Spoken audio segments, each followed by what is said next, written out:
power does not always announce itself with armies, laws, or force. Sometimes it arrives as a whisper and still reshapes entire civilizations. For more than 1,000 years, the Oracle of Delphi was treated as the highest authority in the Greek world. Kings delayed wars, city-states rewrote laws, colonies were founded or abandoned based on a few carefully spoken words from a single place on a mountainside. Delphi had no soldiers, it collected no taxes, it ruled no territory, and yet its influence reached further than most empires. At the center of this system sat the Pythia, a priestess believed to speak for the god Apollo. When she delivered a prophecy, it was not treated as opinion, advice, or suggestion. It was treated as truth, divine, unquestionable, and final. But authority like this did not come from certainty. It came from belief. Delphi succeeded because it positioned itself above human accountability. Its statements were sacred, not testable. Its judgments were symbolic, not operational. If a prophecy appeared wrong, the failure was never attributed to the oracle itself, only to human misunderstanding. This made Delphi uniquely powerful. By standing outside politics, it became central to politics. By refusing to enforce outcomes, it shaped outcomes. And by claiming divine neutrality, it influenced decisions that altered borders, alliances, and histories. This was not prophecy as fortune-telling, it was prophecy as infrastructure. Delphi functioned as an authority layer, a system that leaders could point to when making risky decisions, and one they could hide behind when those decisions failed. In a world without centralized governments, mass communication, or shared legal systems, Delphi provided something rare, a single source of perceived legitimacy. And once legitimacy is accepted, manipulation does not require coercion, it only requires trust. The Oracle of Delphi did not control the future by predicting it. It controlled the present by defining who had the right to decide. That is where the real power began. The most influential voice in ancient Greece did not belong to a king, a general, or a philosopher. It belonged to a woman who was never allowed to leave the room where she spoke. The Pythia, the priestess of Delphi, was presented as a vessel for Apollo's will. Her words were believed to come from the divine, not from herself. This framing was critical because it removed personal agency from the equation. The Pythia was not chosen at random. She was selected by the Delphic priesthood, placed into a tightly controlled ritual environment, and surrounded by men who shaped when she spoke, who could hear her, and how her words were recorded. She did not issue prophecies freely. Questions were screened. Access was managed. The moment of consultation was structured to reinforce awe, distance, and authority.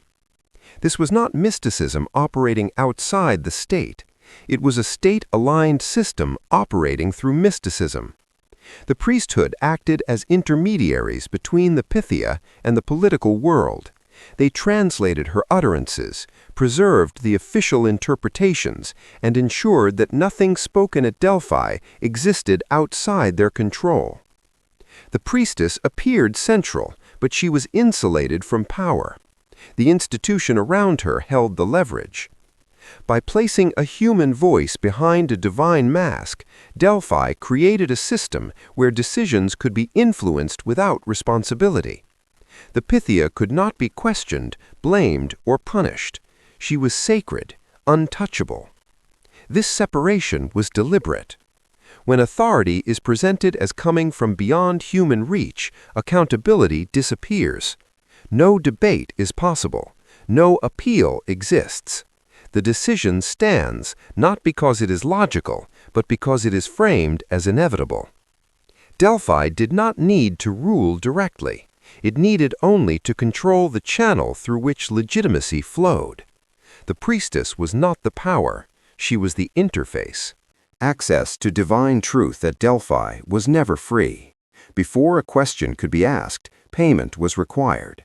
Gifts, Offerings and fees were presented to the sanctuary long before the Pythia spoke a single word. Gold, silver, tripods, weapons, and treasure flowed steadily into Delphi from across the Greek world. This was not symbolic generosity, it was a functioning economic system. City-states funded temples, kings competed through offerings, entire treasuries were constructed to display wealth and devotion, each one reinforcing Delphi's status as the center of legitimate decision-making. The more one paid, the more seriously one was heard.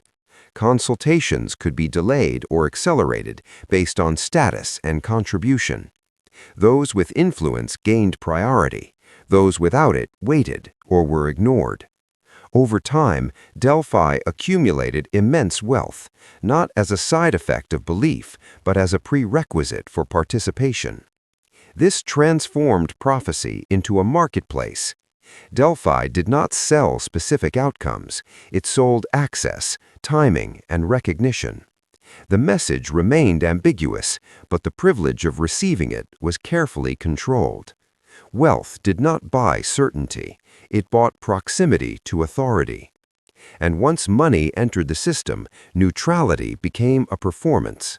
While the oracle claimed divine impartiality, its survival depended on continued patronage from powerful states.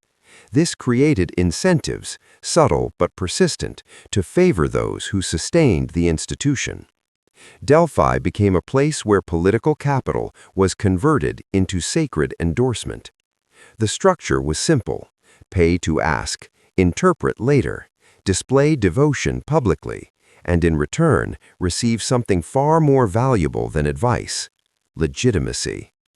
Delphi was not corrupted by money, it was built on it, and that made prophecy scalable, durable, and deeply embedded in the political economy of the ancient world. Certainty was never the product Delphi offered. Survival was. The oracle's prophecies were constructed to resist failure. They avoided precision, rejected timelines, and relied on language that could bend without breaking. A single statement could support multiple outcomes, all of them technically correct after the fact. This was not accidental phrasing, it was structural design.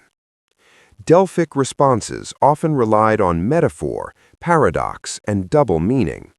Victory could also mean ruin, success could also mean loss. A warning could be interpreted as encouragement, depending on who was reading it and when. One of the most cited examples came in the 6th century BCE, when King Croesus of Lydia asked whether he should attack Persia. The oracle replied that if he did, a great empire would fall. Croesus assumed it meant Persia's, it was its own. The prophecy was not wrong, the interpretation was. This ambiguity acted as a defensive shield. If events unfolded favorably, Delphi appeared divinely accurate. If they did not, the fault lay with human misunderstanding, not with the oracle itself. Ambiguity transferred risk away from the institution and onto the decision-maker. Leaders did not receive instructions, they received symbolic language that could later be framed as confirmation, warning, or inevitability. Whatever happened, Delphi remained correct. This structure eliminated accountability entirely. There was no clear prediction to audit, no falsifiable claim to challenge. Meaning could always be adjusted after reality intervened. Delphi did not promise truth, it promised protection from being proven wrong. By designing prophecy that survived every possible outcome, the oracle ensured that belief endured, even when events contradicted expectations. In systems built on authority rather than evidence, ambiguity is not a flaw, it is the mechanism. The oracle did not speak whenever someone demanded answers. The future was rationed. Consultations at Delphi were permitted only on specific days tied to religious calendars and ritual cycles. For much of the year, the Pythia was unavailable. Questions accumulated. Decisions waited. This delay was not an inconvenience, it was leverage. By controlling when prophecy could occur, Delphi positioned itself as a gatekeeper of action. Leaders had to align political timelines with sacred ones. Military campaigns, legal reforms, and colonial ventures were postponed until divine access was granted. Scarcity increased perceived value. When prophecy is rare, it feels important. When access is limited, authority deepens. The restriction itself became proof of legitimacy, reinforcing the idea that divine truth could not be rushed or negotiated. But controlled timing also shaped outcomes. Delays allowed situations to evolve before answers were delivered. Events could clarify themselves, alliances shifted, threats changed. By the time prophecy was spoken, the range of possible interpretations narrowed, quietly aligning divine guidance with emerging realities. This made Delphi reactive without appearing so. The oracle did not dictate the future. It waited for it to take shape, then framed it as revelation. Access rules also filtered who could ask questions at all. Only approved delegations, following precise rituals and payments, were allowed to consult. This excluded the powerless by design. Control of access is control of influence. By limiting when prophecy happened, Delphi ensured that belief matured in anticipation, and when the answer finally came, it carried the weight of delay, ceremony, and expectation. The oracle did not predict outcomes. It synchronized authority with time. Before a ruler could act, approval was often required from a place that held no throne. Across the Greek world, kings and city-states sought Delphic endorsement before founding colonies, declaring wars, or claiming authority. Power was considered complete until it was validated by the oracle. This transformed prophecy into a political checkpoint. A leader who ignored Delphi risked being seen as illegitimate. A leader who followed it could present decisions as divinely sanctioned rather than personally chosen. Responsibility shifted upward, away from human judgment and toward sacred authority. Delphi became a laundering mechanism for power. When a city expanded, the oracle was said to approve it. When a war began, the gods were consulted first. When laws changed, divine favor was cited as justification. Delphi did not govern, but it authenticated governance. This mattered deeply in a fragmented Greek world. Without a centralized empire, shared legal code, or unified military command, legitimacy had to come from somewhere. Delphi filled that gap. Its neutrality was assumed, its authority was shared, its words traveled across borders that armies could not. But neutrality was performative. By endorsing some actions and remaining silent on others, Delphi shaped which leaders appeared justified and which appeared reckless. Silence itself carried meaning. Approval elevated status. Absence of endorsement raised doubt. Legitimacy became conditional. Leaders learned to align proposals with what Delphi was likely to affirm. Over time, prophecy did not constrain power, it refined it. Decisions were shaped in advance to ensure divine confirmation after the fact. This reversed the direction of influence. Delphi did not respond to power. Power adapted to Delphi. Once authority must be approved externally, independence weakens. Leaders no longer act solely on strategy or evidence, but on how decisions will be validated. The oracle did not rule Greece. It certified who was allowed to rule without challenge. And in systems where legitimacy matters more than force, certification is power. Wars were not always launched on the battlefield. Many of them began at Delphi. Before armies mobilized, city-states sought prophetic approval. The question was rarely whether conflict was possible, it was whether it would appear justified. Delphi provided that justification. Prophecy became a pretext engine. A favorable response could frame aggression as necessity. An ambiguous warning could be read as inevitability. Silence could be interpreted as permission. Once the oracle was consulted, responsibility shifted from commanders to destiny. This changed how wars were sold. Leaders did not present campaigns as choices. They presented them as outcomes already endorsed by the gods. If victory followed, divine favor was confirmed. If defeat followed, the explanation was misinterpretation, not manipulation. Delphi absorbed none of the consequences. This structure lowered the political cost of violence. When war is framed as divinely sanctioned, dissent weakens. Citizens argue less with fate than with leaders. Impiety becomes impurity. Prophecy also shaped timing. Consultations often occurred after tensions had escalated, but before action was irreversible. By the time guidance was delivered, compromise had narrowed. The oracle's words appeared decisive, even though momentum was already building. Delphi did not ignite wars from nothing. It legitimized wars already forming. Historical records show repeated consultations by Sparta, Athens, and other powers during periods of conflict. The oracle's role was not to choose sides openly, but to provide language that could be weaponized politically. This made prophecy a strategic asset. War plans could be adjusted to align with divine phrasing. Failures could be reframed as partial fulfillments. Leaders retained flexibility while claiming obedience. The result was a system where belief insulated decision-makers from blame. The oracle did not command armies. It made their movement feel unavoidable. When violence is presented as destiny, accountability disappears. That is how prophecy became a quiet instrument of war.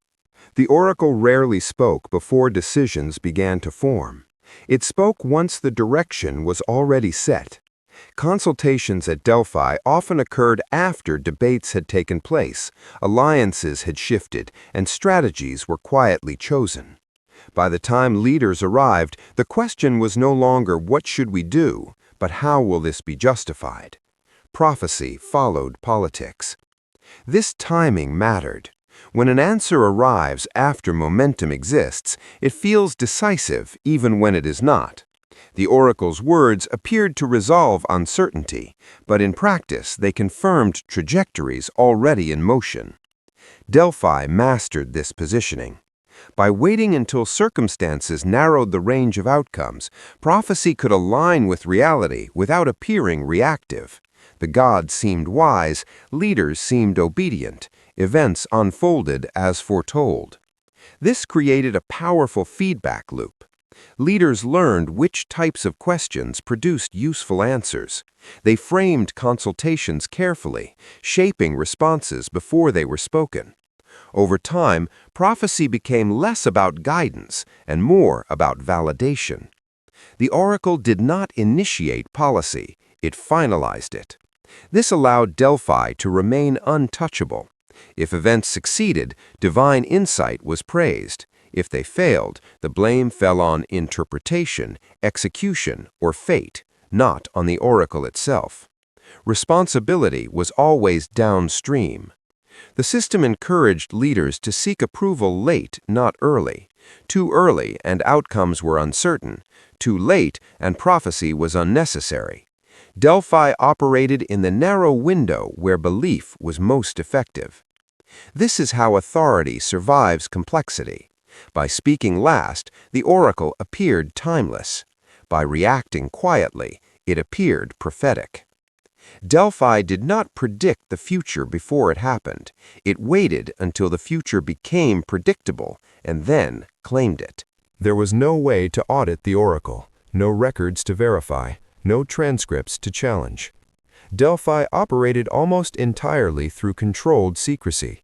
Prophecies were delivered orally, filtered through priests, and preserved only in selective retellings.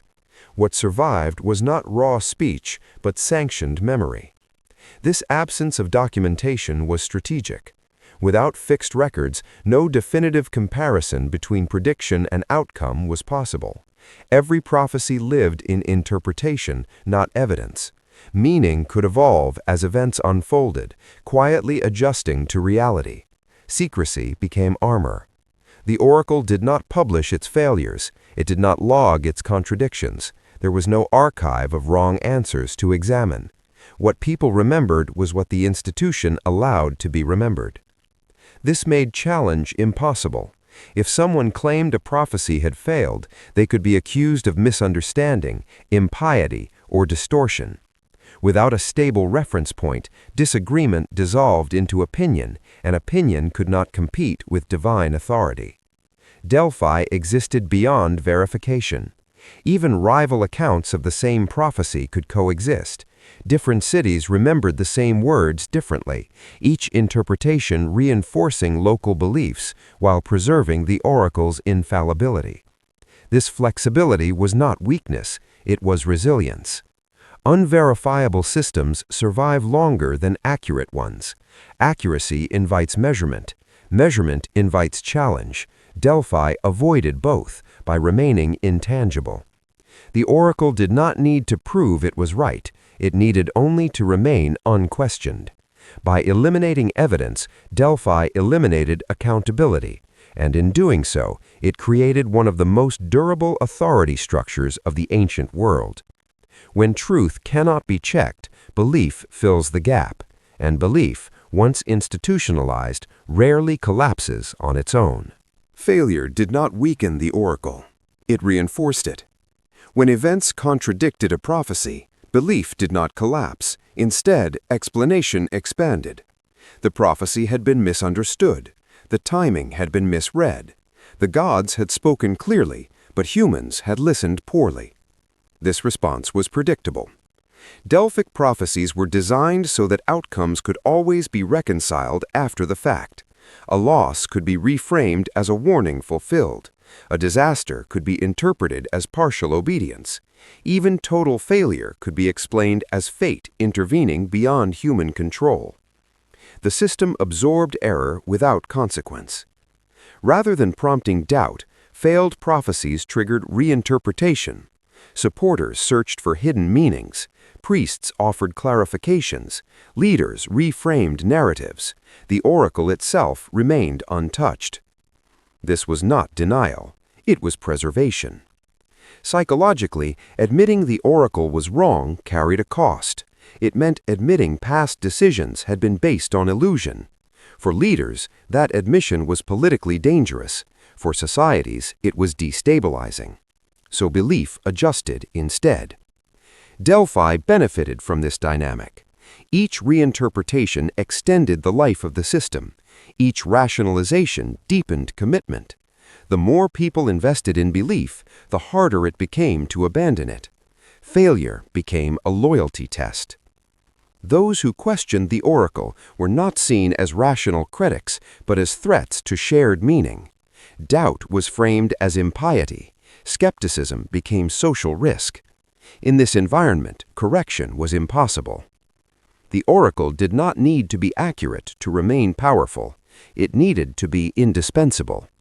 As long as people depended on Delphi to explain outcomes, even its failures strengthened its authority. When belief is structured to survive contradiction, collapse does not come from being wrong. It comes only when belief is no longer needed. The oracle's words were rarely the final message. Meaning was decided later. What the Pythia spoke was often fragmented, symbolic, or deliberately unclear. The real power emerged in interpretation, handled by priests, officials, and elites who translated divine language into political direction. This layer mattered more than the prophecy itself. Interpreters selected which meanings were emphasized, which implications were ignored, and which outcomes were presented as fulfillment. The same words could justify restraint or aggression, patience or urgency, depending on who explained them and when. Control shifted quietly. By separating utterance from interpretation, Delphi created plausible distance. The oracle spoke. Others decided what it meant. Responsibility dispersed, while authority remained intact. This structure favored those closest to power. Elites with access to priestly networks shaped how prophecies were understood and circulated. Ordinary citizens encountered polished explanations, not raw uncertainty. By the time meaning reached the public, it appeared settled, inevitable, and sanctioned. Interpretation became governance. Disputes were resolved not by evidence, but by whose reading carried institutional backing. Competing interpretations were possible, but only one would be remembered, repeated, and preserved. This is how ambiguity becomes useful. The oracle did not need to dictate outcomes. It needed only to provide language that could be steered. When meaning is decided after events unfold, authority never risks being wrong. The system adapts, absorbs, and reframes without ever admitting manipulation. The power of Delphi was not in prediction. It was in deciding which story survived. Delphi was described as neutral. In practice, it functioned as a central control node. The sanctuary was positioned as belonging to all Greeks, not to any single city-state. This image of neutrality was essential. It allowed Delphi to influence rival powers without appearing aligned to any of them. But neutrality did not mean absence of influence. It meant influence without visible allegiance. Because Delphi sat outside formal political borders, its authority traveled across them. City-states that distrusted each other trusted the oracle. Competing powers accepted the same source of legitimacy, even while opposing one another. This made Delphi structurally unique. It became a shared reference point in a fragmented world. Decisions made in isolation gained credibility when linked back to Delphi. Alliances felt safer. Conflicts felt justified. Expansion felt sanctioned. Neutrality amplified reach. Yet Delphi's position also allowed selective reinforcement. By choosing when to speak, when to remain silent, and which consultations were emphasized publicly, the oracle subtly shaped the balance of influence between cities. Silence was not passive, it was directional. An unanswered question could weaken a proposal. A delayed response could cool momentum. An ambiguous endorsement could favor one interpretation over another.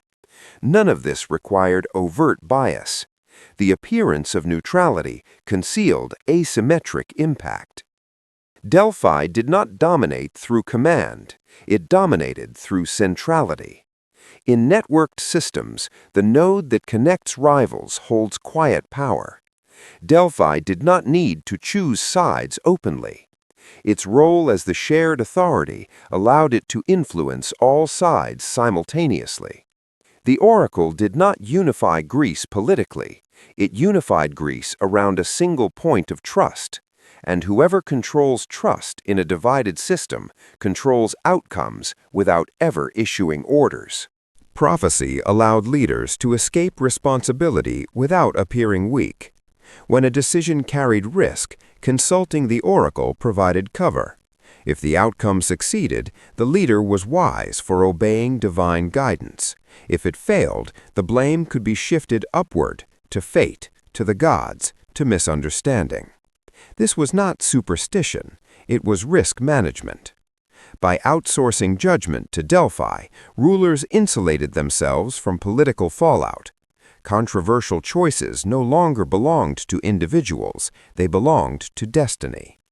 This changed how decisions were framed. Actions were presented not as strategies, but as obligations. Leaders did not choose war or expansion, they followed prophecy. Obedience replaced authorship. This reduced resistance. Citizens were less likely to challenge decisions portrayed as divinely sanctioned. Opposition could be dismissed as irreverence. Debate weakened when outcomes were framed as inevitable. Delphi became a shield. Even when prophecies were vague, they provided enough structure to redirect blame. Failure was reframed as partial fulfillment. Success was confirmation. The oracle absorbed neither credit nor consequence. Responsibility dissolved. This dynamic encouraged dependency. Leaders returned to Delphi not because it improved decisions, but because it protected them from accountability. The system rewarded consultation regardless of outcome. Prophecy did not improve governance, it protected governors. By turning choice into obligation, Delphi made power safer to exercise.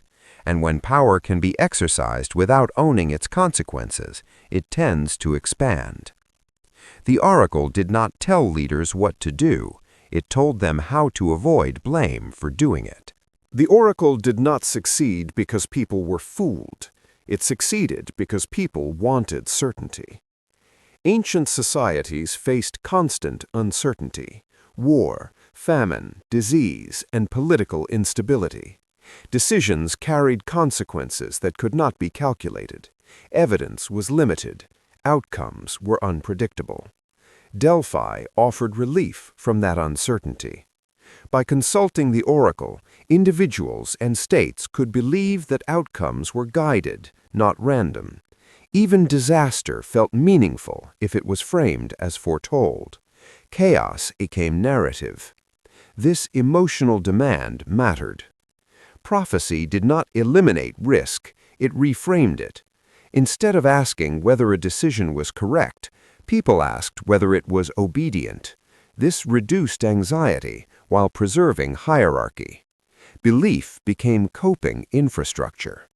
Delphi met a psychological need as much as a political one. The desire to surrender judgment, to place responsibility beyond human reach, made prophecy attractive even when it was ambiguous or wrong. People participated willingly. The oracle did not impose deception. It supplied a service that aligned with human fear of uncertainty. Once accepted, that service embedded itself into decision-making at every level. This created mutual reinforcement. The institution gained power because people demanded it. People relied on it because it felt stabilizing. Over time, prophecy became normalized, not questioned. The most effective scams do not rely on ignorance, they rely on emotional demand. Delphi endured because it met that demand consistently. And as long as uncertainty exists, systems that promise meaning will always find an audience. The oracle did not trick Greece. Greece needed what the oracle provided. Evidence did exist in the ancient world. It was simply overridden.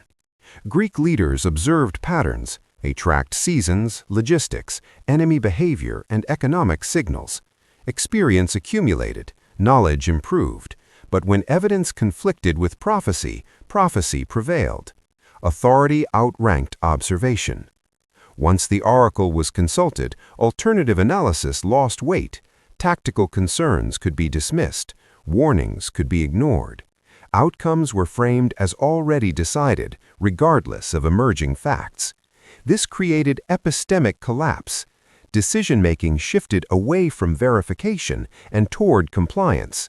The question stopped being "what do we know?" and became "what has been sanctioned?" Evidence became secondary to legitimacy. This was dangerous. When belief outruns feedback, correction slows, mistakes repeat, systems drift further from reality. Delphi did not cause this drift, it normalized it. Prophecy froze debate. Leaders could silence dissent by invoking divine approval. Advisors who disagreed were no longer merely wrong, they were opposing fate. Evidence became opinion. Opinion became irrelevance. Over time, this weakened institutional learning. When outcomes failed, the lesson was not to revise strategy, but to reinterpret prophecy. Reality was bent to preserve belief. This prevented adaptation. Delphi did not compete with evidence, it displaced it. In any system where authority cannot be questioned, data loses power, And when data loses power, decision quality degrades, even as confidence increases. The Oracle did not make leaders irrational. It made rational correction unnecessary. That is how belief, once institutionalized, can quietly outrun reality. Delphi did not operate alone. It defended its position. Other oracles existed across the Greek world. Local shrines, seers, and prophetic traditions competed for influence. But none matched Delphi's reach. Over time, Delphi marginalized rivals without direct confrontation. Authority consolidated quietly. Delphi benefited from scale. Its reputation attracted powerful patrons. Its patrons reinforced its reputation. Smaller oracles lacked this feedback loop. Their predictions were local. Their legitimacy was fragile. This created an information hierarchy. When competing prophecies emerged, Delphi's interpretation carried more weight. Cities deferred to the oracle with the strongest network, not necessarily the most accurate insight. Influence followed visibility. Rival systems weakened. Delphi also benefited from standardization. Its rituals, calendar, and consultation process became familiar across regions. Predictability made it trustworthy. Alternatives appeared irregular, fragmented, or biased. Monopoly did not require enforcement. It required normalization. Once Delphi became the default authority, consulting elsewhere looked suspicious. Divergent prophecies could be dismissed as illegitimate or impious. Consensus formed not around truth, but around institutional dominance. This reduced competition. Information systems collapse into monopolies when trust centralizes. Delphi occupied that center. It did not need to silence rivals directly. It simply outgrew them. The oracle did not eliminate alternatives. It made them irrelevant. When one institution becomes the recognized gateway to legitimacy, competing voices fade, even if they are correct. This is how control persists without coercion, by becoming the only voice that matters. The Oracle of Delphi did not collapse under exposure. It faded through replacement. As Greek power declined and Roman authority expanded, Delphi remained active, but its influence slowly weakened. The system did not fail publicly, it lost relevance quietly. Roman leaders consulted the oracle less frequently. Imperial administration reduced the need for external legitimacy. Authority became centralized, bureaucratic, and enforceable. Prophecy was no longer essential. Delphi's power had always depended on uncertainty and fragmentation. When governance became more structured, the oracle's role as a legitimacy broker diminished. Decisions no longer required divine outsourcing. The system aged out. Christianity later accelerated this process. New belief structures offered alternative explanations for fate, morality, and authority. The oracle was not disproven, it was replaced by a different framework of meaning. This transition was gradual. There was no moment when Delphi was declared false, no final prophecy was exposed. The institution persisted long after its influence waned, sustained by tradition rather than necessity. This is how authority systems end. They rarely collapse under scrutiny. They decline when they no longer solve the problems they were built for. When the demand disappears, belief follows. Delphi did not lose credibility, it lost utility. The oracle's disappearance was not a scandal, it was an adaptation failure. The world changed faster than the system that once explained it.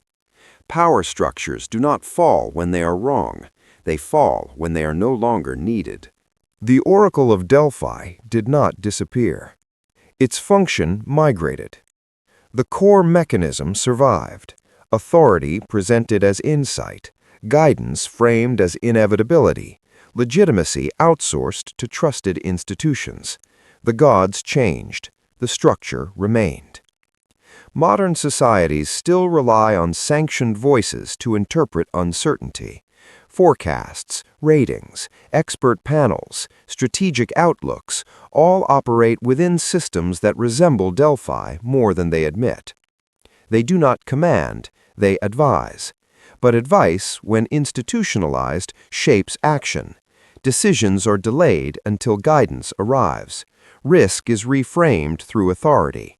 Responsibility is redistributed upward, away from individuals and toward systems that appear neutral. This is continuity, not coincidence. Like Delphi, modern authority systems thrive on ambiguity. Predictions hedge, language softens, outcomes are framed as unexpected, not incorrect. Failure rarely discredits the institution itself. Interpretation fills the gap. Legitimacy still matters.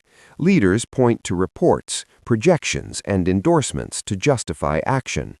When outcomes fail, the explanation is complexity, not manipulation. The mechanism is familiar.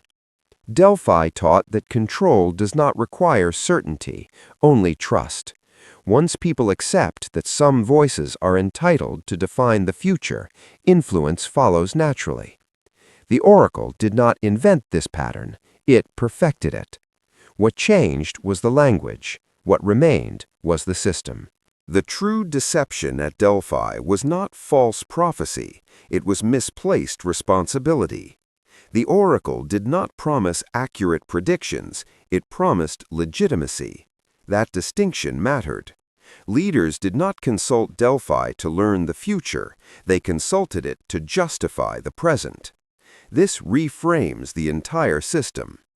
Delphi was not primarily a fraud, it was a service. It sold permission, permission to act, to risk, to fail without ownership. In exchange, decision-makers surrendered agency while retaining power. This was the transaction. The Oracle absorbed belief, not blame. Outcomes, whether successful or disastrous, were explained through divine framing.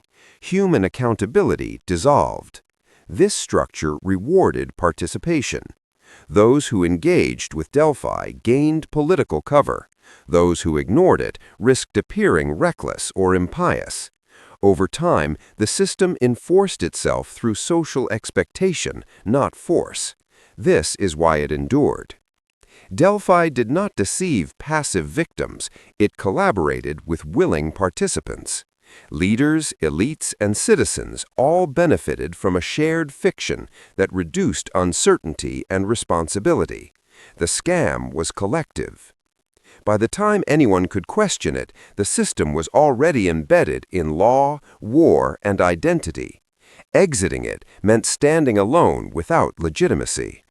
The Oracle did not manipulate from above. It functioned because everyone played their part. The most effective scams are not imposed, they are co-created and therefore defended. We no longer climb mountains to ask gods about the future, but we still outsource judgment. Today, uncertainty is managed by institutions that look neutral, authoritative, and distant from consequence. They forecast, they rate, they advise, and their guidance shapes decisions without owning outcomes. The structure is familiar. When plans succeed, expertise is praised. When they fail, complexity is blamed. Interpretation replaces accountability. Authority remains intact. This is not an ancient flaw. It is a human one. The Oracle of Delphi worked because it solved a problem that never disappeared: how to act under uncertainty without carrying full responsibility. That demand still exists, and systems still rise to meet it. Names change, symbols change, the mechanism persists. The lesson of Delphi is not that prophecy was false, it is that legitimacy, once centralized, becomes a tool, and tools outlive the beliefs that created them. Delphi did not control the future, it controlled who was allowed to claim it. As long as people seek certainty without accountability, oracles will exist, quietly shaping decisions while standing just beyond reach. That is why this story matters now.